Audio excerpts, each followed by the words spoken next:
Você que nos assiste via internet, graça e paz. Nós somos a Igreja Batista Betel em Goiânia e seja bem-vindo ao nosso culto de louvor e adoração, culto noturno de domingo. Nós estamos aqui no templo reunidos para falar da palavra do Senhor e vamos começar falando de 1 Samuel, capítulo 24. Eu convido os irmãos então a nós fazermos a leitura do texto que se encontra em 1 Samuel, capítulo 24. Nós vamos ler todo o capítulo para que possamos ter noção bem do contexto daquilo que vamos falar nessa noite. Vamos orar, queridos? Curvemos a cabeça, vamos falar com Deus. Pai Celestial, nós oramos ao Senhor pedindo que a Tua graça nos auxilie nessa noite, Senhor. A nossa dependência de Ti é demonstrada, Senhor, nessa oração que fazemos em nome de Jesus, Pai. Querido Deus, nós precisamos da ação viva e poderosa do Teu Espírito Santo, a fim de que essa mensagem ela entre fundo no nosso coração, influenciando as nossas decisões, as nossas escolhas, as nossas renúncias, a nossa fé, a nossa sabedoria, a nossa caminhada contigo, Pai. Senhor, toca o coração do Teu povo, Senhor. Toca o coração do Teu povo de maneira imediata ao momento que a Tua palavra é pregada, Senhor. Porque necessitamos de fé para enfrentar esse mundo, Pai. Nós precisamos, Senhor, de sabedoria para viver nesse mundo, Senhor. E precisamos da Tua palavra no fundo do coração, para não pecar contra Ti. E também no fundo do coração, para podermos ter esse envolvimento, esse relacionamento, essa experiência viva de fé, Senhor. Ó Deus, dilata os nossos corações. Tira as preocupações da nossa mente, Senhor. Faça-nos esquecer agora, Senhor, os problemas dessa terra, Senhor. Faça-nos esquecer, Senhor, os problemas de trabalho, os compromissos financeiros, os problemas na família ou de saúde. Senhor, leva o nosso pensamento a Cristo, a fim de que o Teu Filho seja o centro, Senhor, no coração de todos que ouvem essa mensagem, Senhor. Nós assim Te suplicamos, ó Deus, e nós oramos no bendito nome de Jesus. Amém. Diz assim a palavra de Deus: quando Saul voltou de perseguir os filisteus, foi-lhe dito: eis que Davi está no deserto de Engedi. Então Saul tomou 3.000 homens escolhidos entre todo Israel e foi ao encalço de Davi e dos seus homens nas encostas das rochas das cabras selvagens. Chegou a uns currais de ovelhas no caminho, onde havia uma caverna. Saul entrou nela para fazer as suas necessidades. Ora, Davi e seus homens estavam sentados no mais interior da caverna. Então eles disseram a Davi: hoje é o dia do qual o Senhor lhe falou. Eis que eu entrego o seu inimigo nas suas mãos, e você fará com ele o que bem entender. Então Davi se levantou e, sem ser notado, cortou a ponta do manto de Saul. Mas depois Davi ficou com dor no coração por ter cortado a ponta do manto de Saul, e disse a seus homens: o Senhor Deus me livre de fazer tal coisa ao meu Senhor, isso é, que eu estenda a mão contra ele, pois é o ungido do Senhor. Com essas palavras, Davi conteve os seus homens e não permitiu que se levantassem contra Saul. Então Saul se levantou, saiu da caverna e seguiu o seu caminho.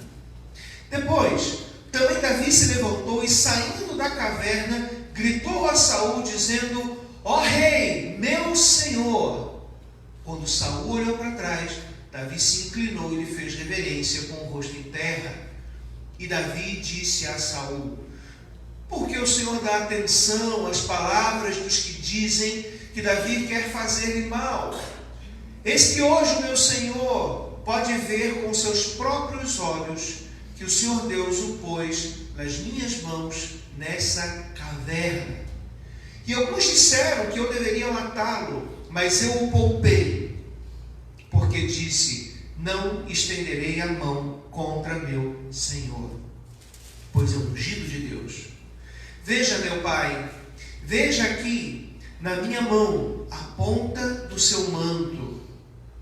Por eu haver cortado a ponta do seu manto sem matá-lo, reconheça e veja que não há em mim nem mal, nem rebeldia. Nunca pequei contra o rei, ainda que ele esteja à caça da minha vida para tirá-la de mim. Que o Senhor Deus julgue entre nós dois e me vingue do rei, porém não estenderei a minha mão contra o rei. Como o Provérbios dos antigos diz, dos perversos procede a perversidade, mas eu não estenderei a minha mão contra o Senhor, meu rei. Atrás de quem saiu o rei de Israel? A quem persegue? A um cão morto? A uma pulga? Que o Senhor Deus seja meu juiz e julgue entre nós dois. Que ele examine e defenda a minha causa, me faça justiça e me livre das mãos do rei. Quando Davi acabou de falar todas essas palavras, Saul disse: é esta a sua voz, meu filho Davi? E Saul chorou em alta voz. Então disse Davi: você é mais justo do que eu, pois me recompensou com o bem, enquanto eu o recompensei com o mal. Hoje você mostrou que me fez o bem, pois o Senhor me havia posto em suas mãos, e você não me matou. Porém, quem é contra? Quem é que encontra o inimigo e o deixa ir sem lhe fazer mal?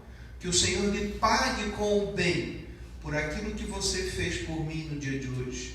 Agora, tenho certeza de que você será rei e de que o reino de Israel se manterá firme na sua mão. Portanto, jure pelo Senhor que você não eliminará a minha descendência, nem apagará o meu nome da casa de meu pai. E Davi jurou a Saul.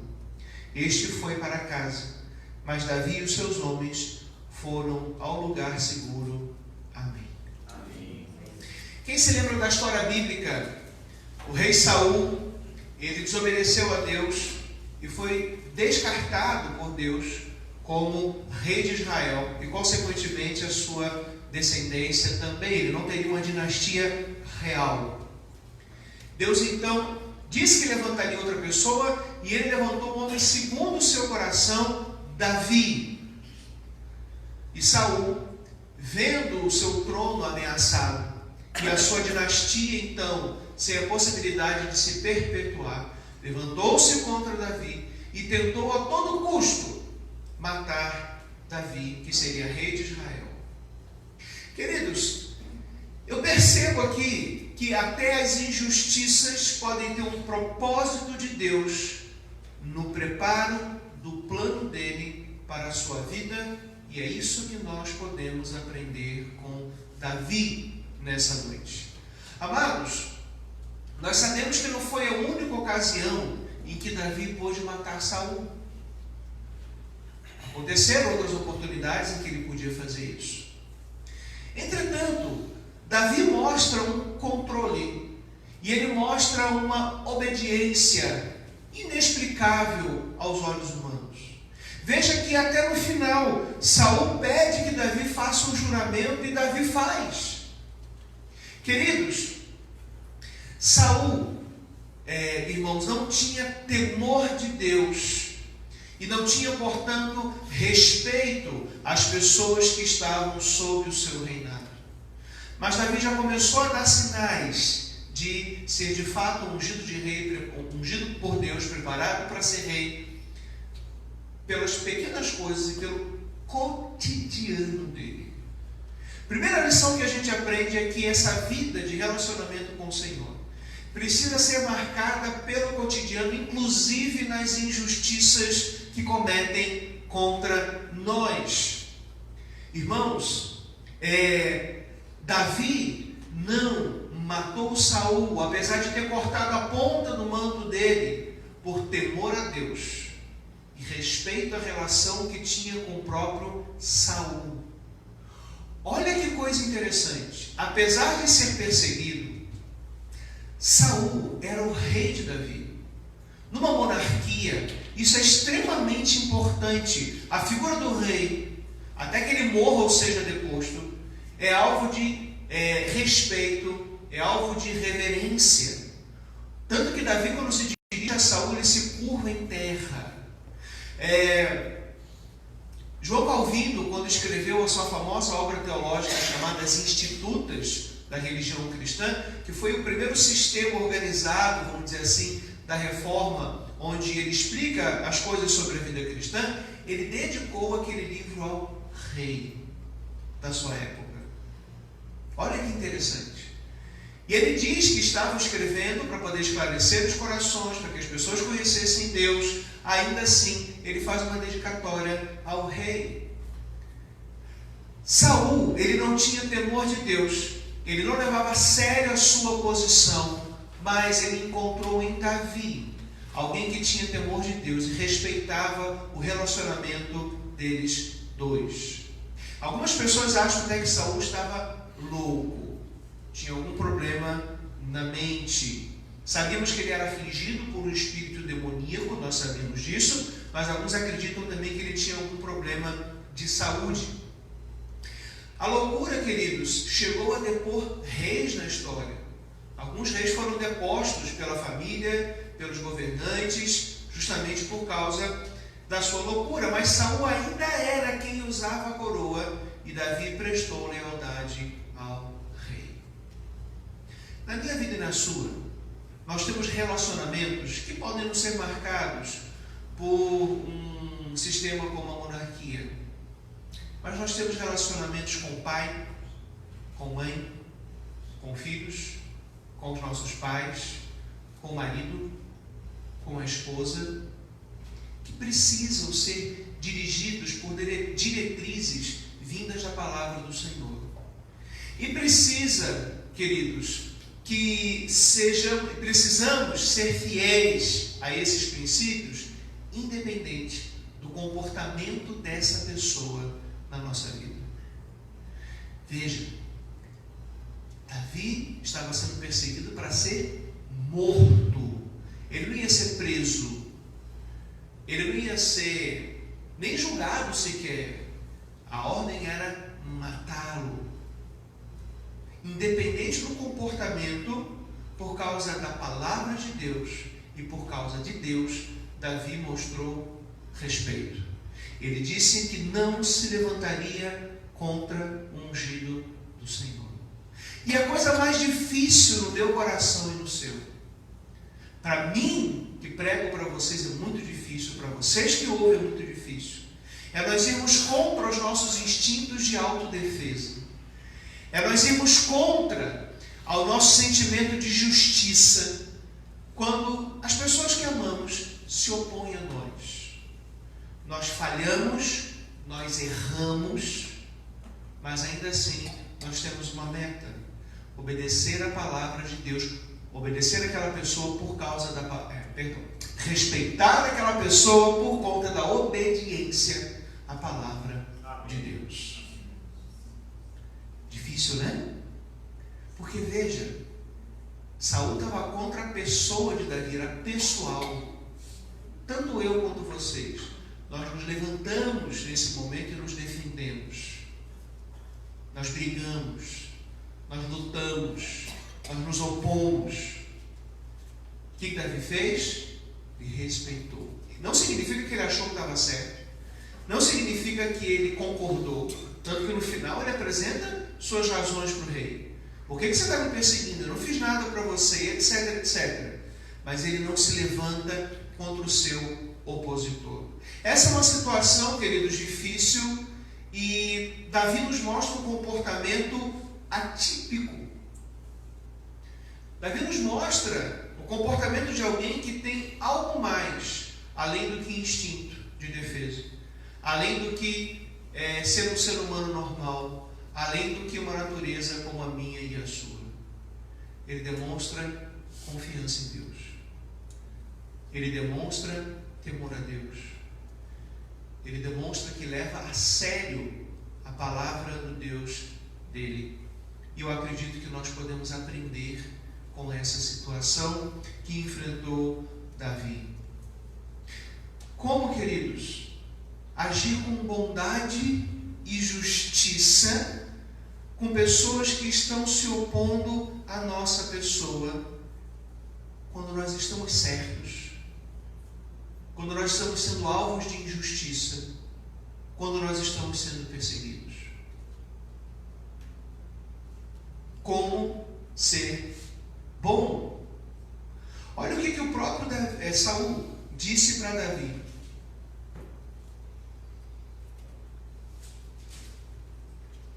Versículo 16,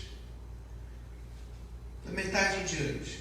Você é mais justo do que eu, pois me recompensou com o bem, enquanto eu recompensei com o mal. Hoje você mostrou, 18, hoje você mostrou que me fez o bem, pois o Senhor me havia posto em suas mãos, e você não me matou. Porque quem é contra o inimigo e deixa ir sem fazer-lhe o mal?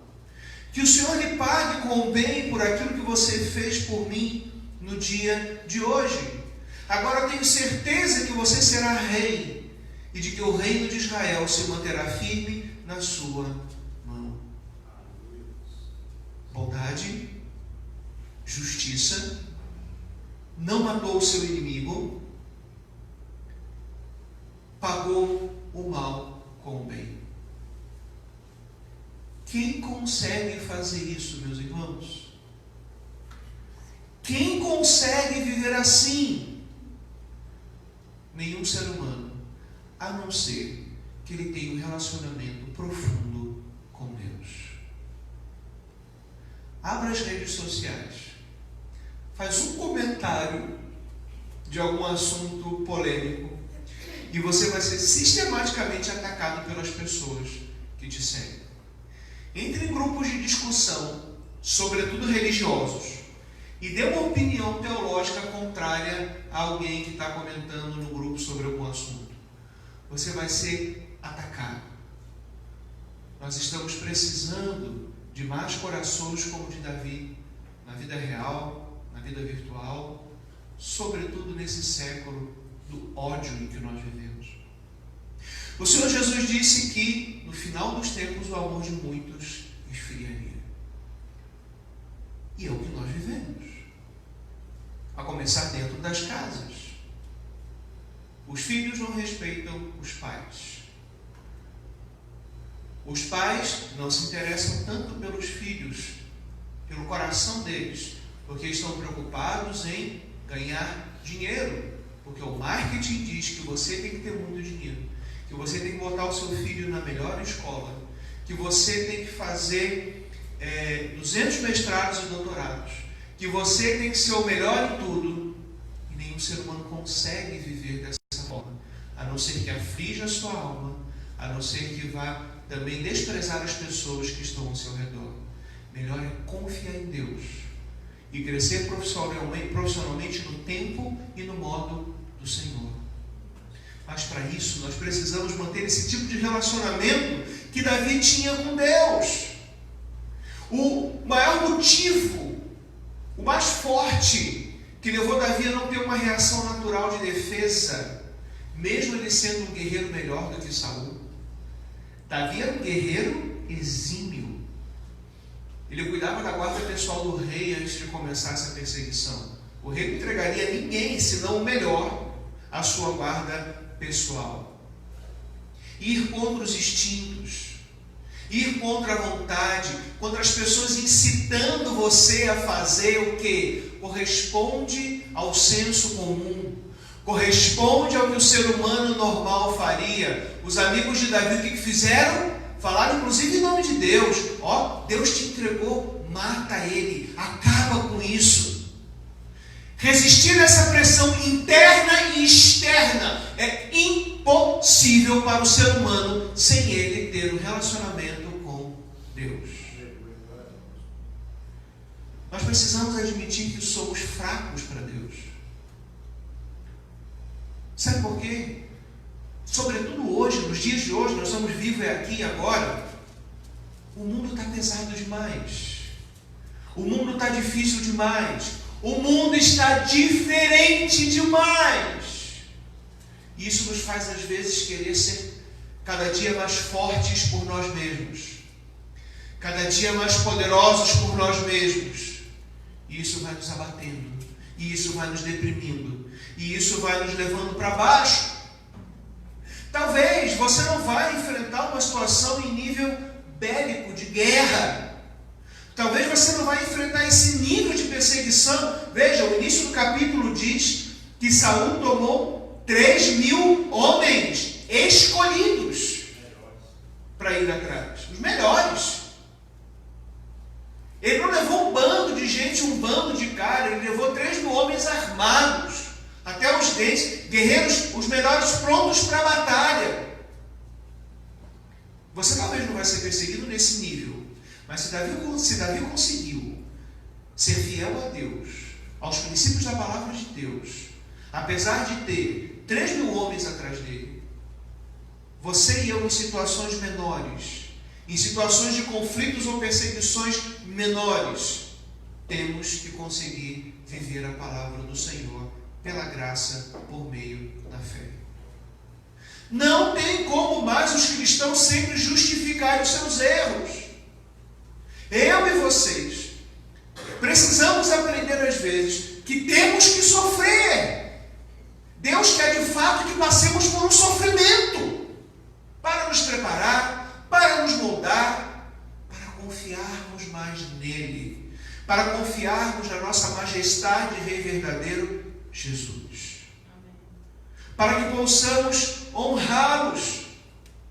No caso de Davi, Deus estava preparando ele para uma missão de ser rei de Israel. A sua missão não vai ser essa. Você não vai ser rei de Israel. Mas o Deus que guia Davi, que guiou Davi, é o que guia você e eu. Queridos, você tem uma missão como crente, ser discípulo e fazer discípulo. Uma missão na sua família, como cônjuge, pai, filho, filha. Amados,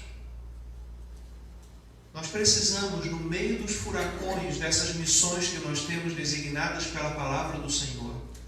Os exemplos que eu dei aqui de família, de frutos para o reino, são clássicos e típicos de muita crise e às vezes calamidade no meio cristão. E como nós estamos vivendo crises e calamidades nessas esferas? Como? Amados, precisamos tirar uma grande lição de Davi, que foi uma das raízes do seu reinado. Davi não se focou nele mesmo nesse momento. Davi não se colocou no centro. Davi não procurou defender a si próprio. Davi pensou na missão.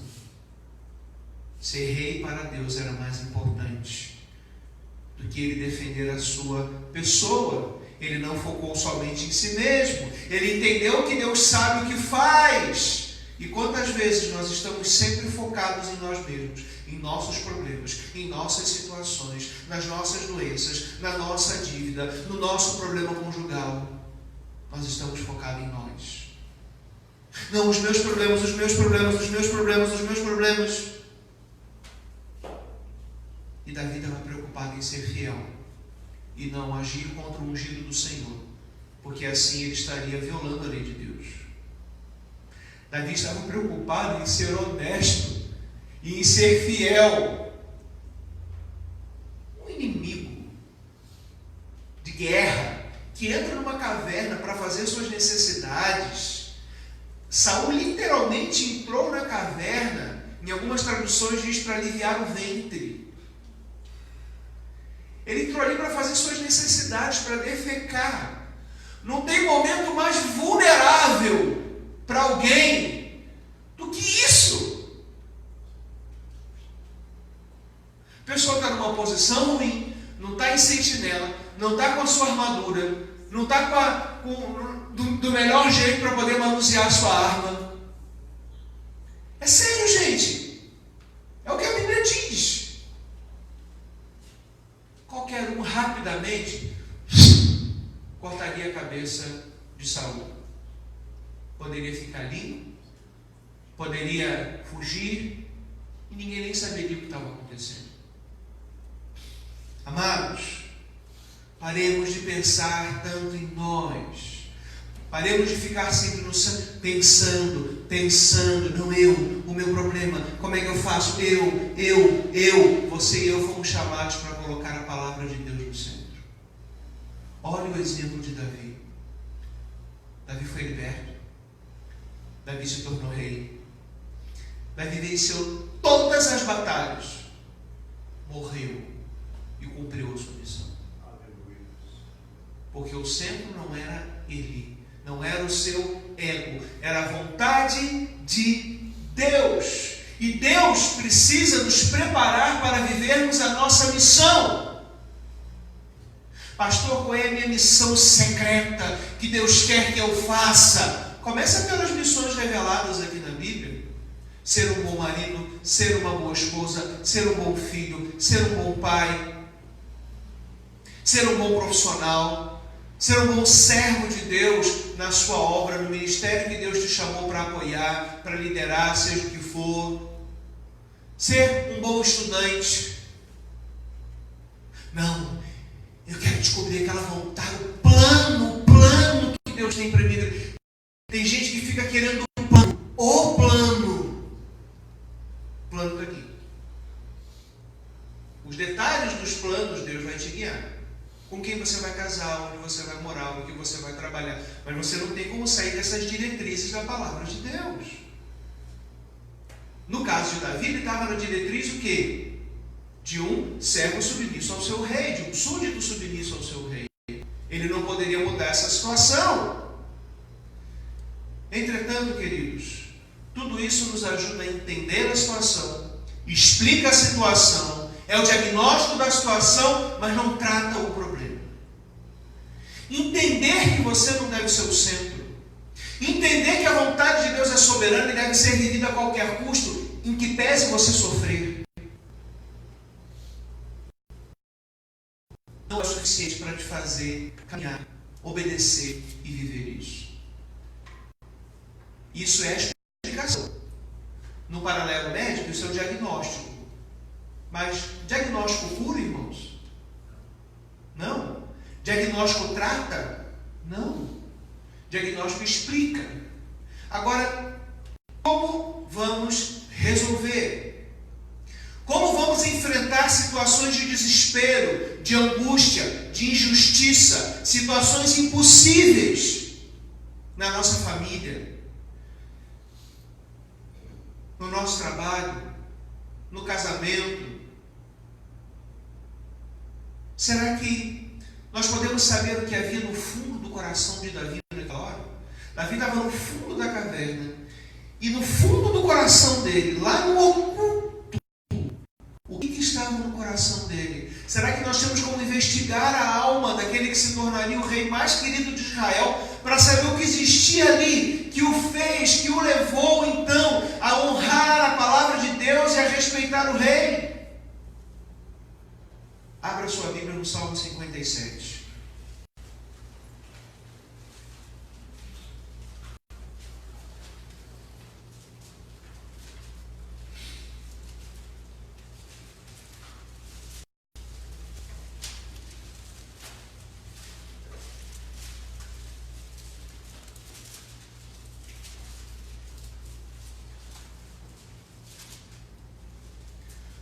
O que diz o título do Salmo? Não o título que a editora colocou, o título que está ali. Ao mestre de canto, segundo a melodia não destruas, hino de Davi, quando fugia de Saul na caverna.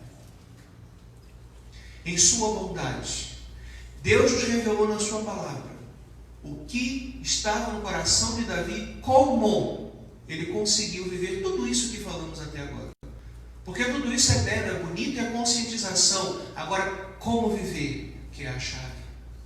Verso 1. Tem misericórdia de mim, ó Deus. Tem misericórdia, pois em ti a minha alma se refugia. À sombra das tuas asas me abrigo, até que passem as calamidades. Queridos, havia um clamor no coração de Davi. Misericórdia, refúgio, abrigo, confiança de que Deus tiraria ele da caverna, de que Deus levaria o seu plano adiante, de que Deus cumpriria a sua palavra. E você precisa acreditar que Deus, Ele vai te ajudar a cumprir a sua missão de marido, de esposa, de pai, de filho, de filha, de obreiro na seara do Senhor, se você refugiar o seu coração nele e confiar em Deus. Davi, no final daquele capítulo que nós lemos, ele disse que ele não iria se vingar e que Deus faria justiça. E ele só falou isso porque no coração dele havia esse clamor. Esse salmo foi escrito precisamente por causa da ocasião que nós estamos lendo. Esse salmo, ele é a revelação que havia no coração de Davi na hora em que estava acontecendo essa situação da perseguição com Saul. Amados, qual é a sua caverna escura? Qual é a dificuldade que você tem de viver aquilo que você sabe que tem que viver para Deus? No que você tem tropeçado, no que eu tenho falhado para cumprir a missão recebida da palavra de Deus? No que você sofre? No que você está acuado? Que dificuldade a sua família enfrenta? Que te leva às vezes à loucura, ao desespero, que te leva à angústia. Todo esse sentimento, ele é legítimo. Mas o que a Escritura nos revela essa noite é que a confiança em Deus não pode ser abalada por causa dessas coisas. Porque a confiança em Deus não depende da situação. A confiança em Deus depende do próprio Deus. É Deus quem sustenta a sua fé. É Deus quem envia a sua palavra. É Deus que te fortalece.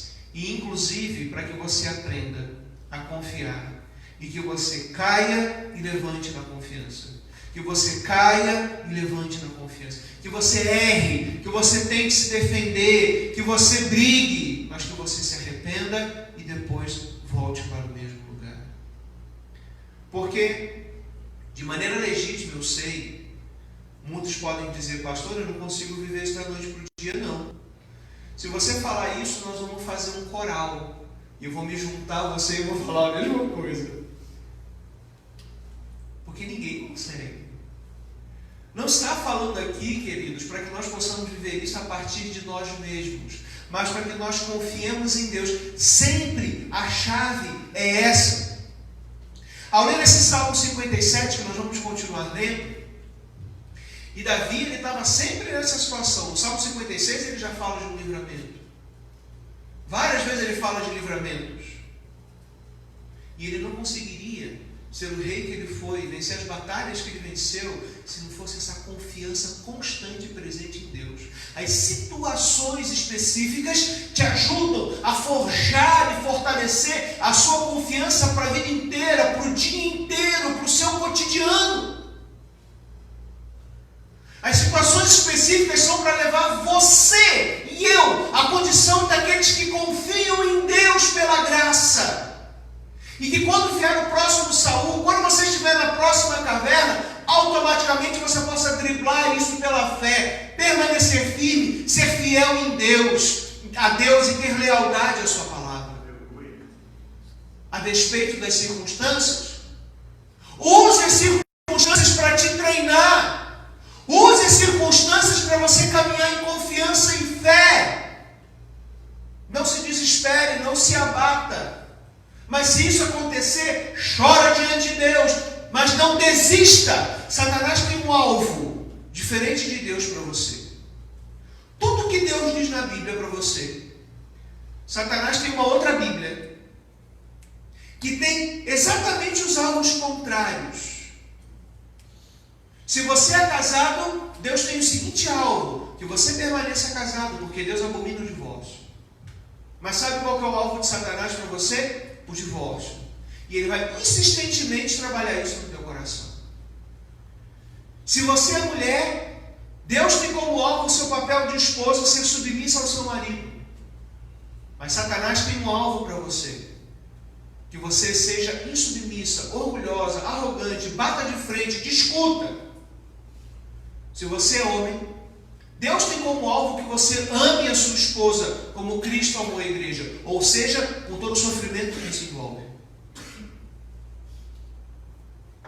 Mas Satanás tem um alvo diferente para você. Ao invés de você amar a Cristo a ponto de se entregar, defenda-se da sua esposa, briga com ela, discute com ela até você ter a vitória daquela briga. Você é filho, Deus tem um alvo para você.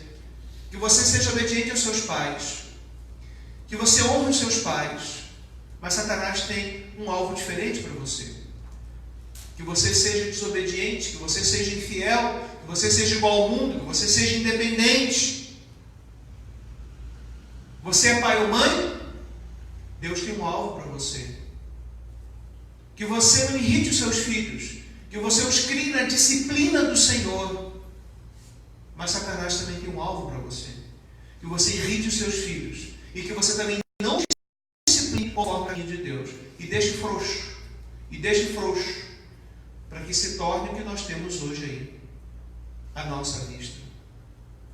Amados, como nós vamos viver a palavra de Deus diante das dificuldades? Imagine um jogo de futebol, imagine um campo vazio.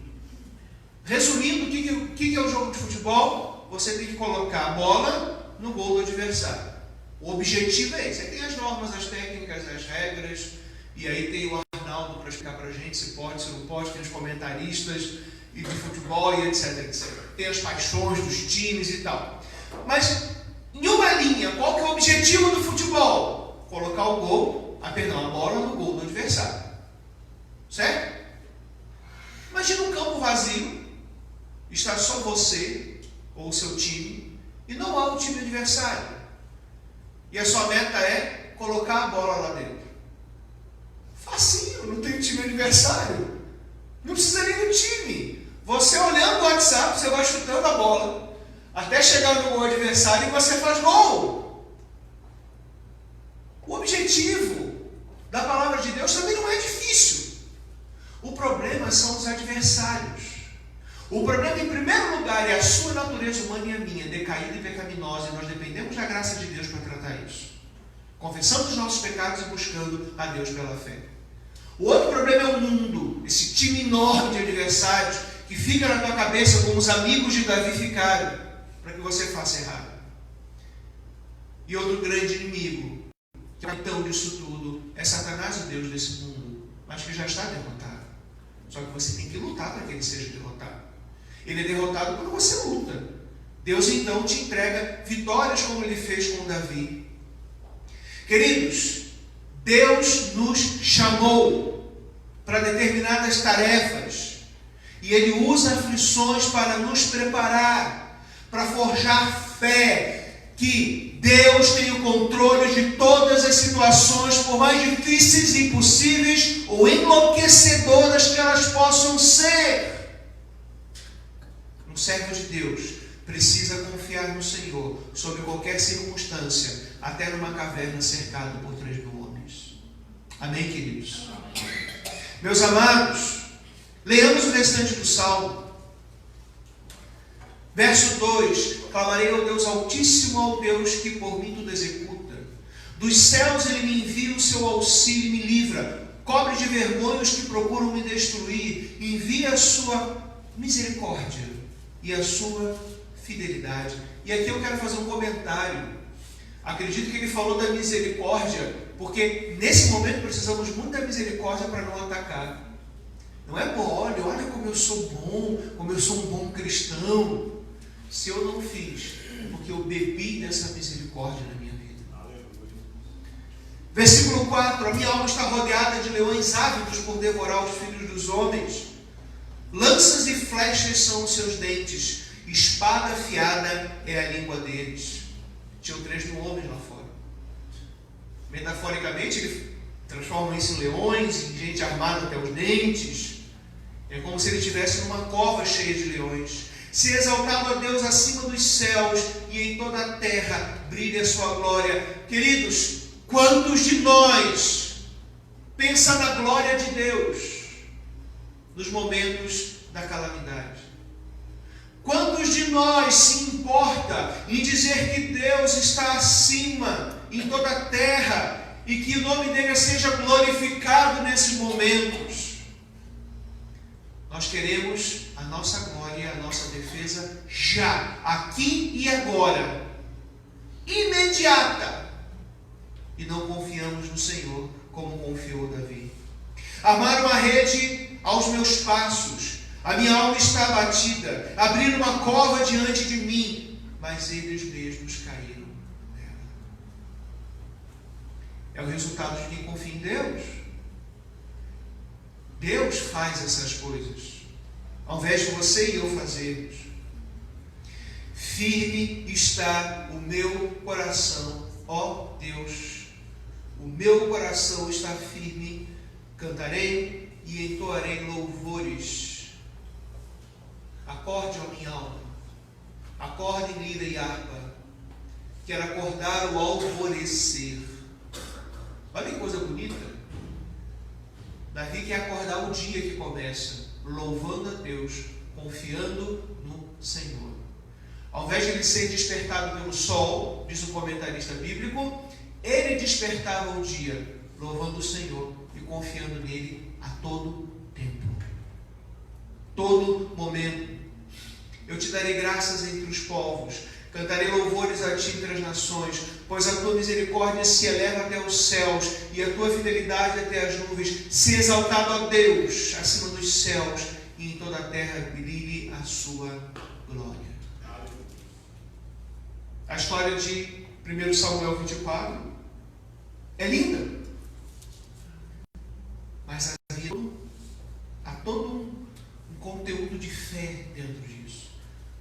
Não tente vencer os inimigos e ser um cristão fiel sem confiar e depender da pessoa de Deus. Davi abre o salmo falando sobre misericórdia. O verso 7 eu acho lindo, diz que o coração dele está firme, que ele cantará louvores. Ele fala de confiança o tempo inteiro. No meio de todo aquele cenário apocalíptico, estava pior do que o seriado lá do zumbi, quando cerca todo mundo e vai caçar as pessoas. Estava pior do que isso, eram pessoas ali bem vivas, com objetivo e bem armadas. Desespero? Não. Perda de fé? Não. Agir com justiça própria? Não. Defender a si mesmo? Não. Não é que Davi aceitou tudo passivamente. Ele deixou bem claro na sua fala para o rei a sua indignação, por que Deus estava, por que ele estava perseguindo, o rei estava perseguindo Davi, e etc, e etc. Mas Davi, embora em Samuel a gente não lê isso, a gente vai ler isso no Salmo, o que estava no coração dele, e uma palavra Davi diz o que estava, a síntese do que estava no coração dele. Vamos voltar lá para 1 Samuel 24 para a gente encerrar.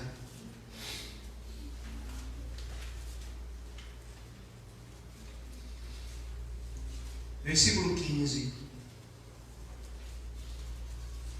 1 Samuel 24, 15.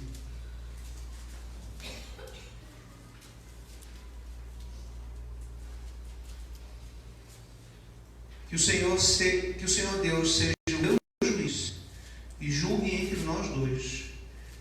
Que Ele examine e defenda a minha causa, me faça justiça e me livre das mãos.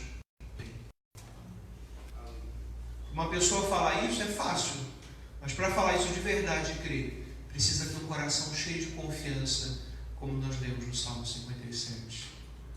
Queridos, nós temos ainda um modelo maior para a gente encerrar, que pode nos ajudar a sofrer com propósito, a crescer e a amadurecer. Esse modelo é Jesus Cristo, Filho de Deus. O Senhor Jesus encarnou, viveu na terra, humilhado, perseguido, machucado, ferido, morreu, foi à sepultura, ressuscitou ao terceiro dia, esteve aqui novamente. Não teve ninguém na Escritura mais perseguido, massacrado e prejudicado do que o próprio Cristo. Mas ele aceitou sofrer por um propósito do Pai. E os cristãos hoje não querem mais sofrer. Antigamente, cristãos sofriam de cabeça baixa. Hoje em dia, o crente não faz mais isso. Na hora a gente se defende. Meus amados, nós precisamos pedir sabedoria a Deus. Há situações em que você precisa se manifestar. Jesus, por exemplo, quando virou a mesa, e essa é uma passagem muito usada por todos nós quando estamos com o nosso temperamento agitado, mas Jesus não virou a mesa por causa dele. Ele virou a mesa por indignação do que estava sendo feito com a obra de Deus. É diferente. Você se indignar por um propósito. Eu nunca vi Jesus se indignar e ir contra alguém quando prejudicavam ele, ou quando falavam contra ele, ou quando machucavam ou feriam ele. Ele foi como uma ovelha muda ao matador. Você e eu temos muito a aprender, queridos. É a nossa vida inteira. Por isso a vida cristã, ela não pode ser marcada por tanta distração, ela não pode ser marcada por tanto entretenimento. Ela tem que ser marcada pela busca a esse livro. Qual é a caverna que você está, que você precisa buscar o Senhor?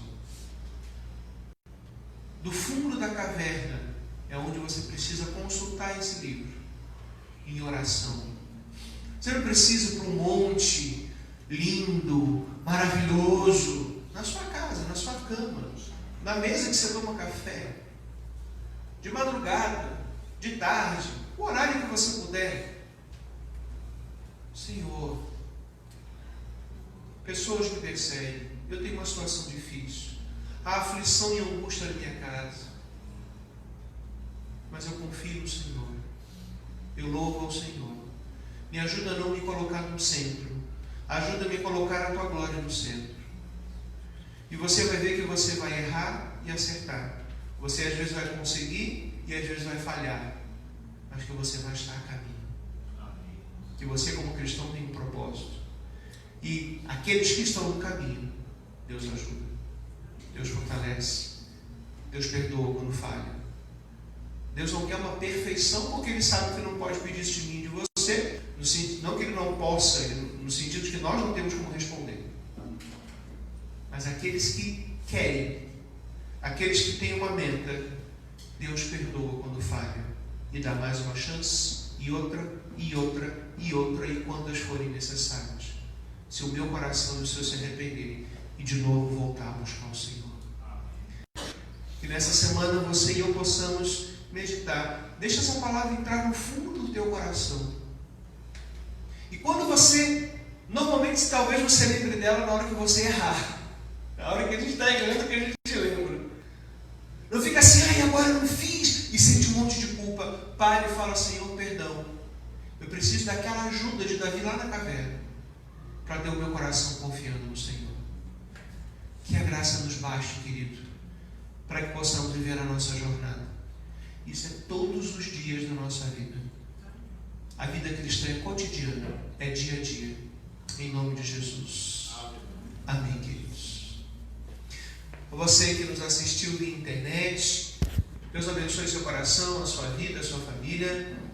Acesse o site da nossa igreja, igrejabatistabetel.org, para ver as outras mensagens, aulas de EBD, textos de reflexão bíblica. Deus abençoe seu coração e te fortaleça, em nome de Jesus. Amém.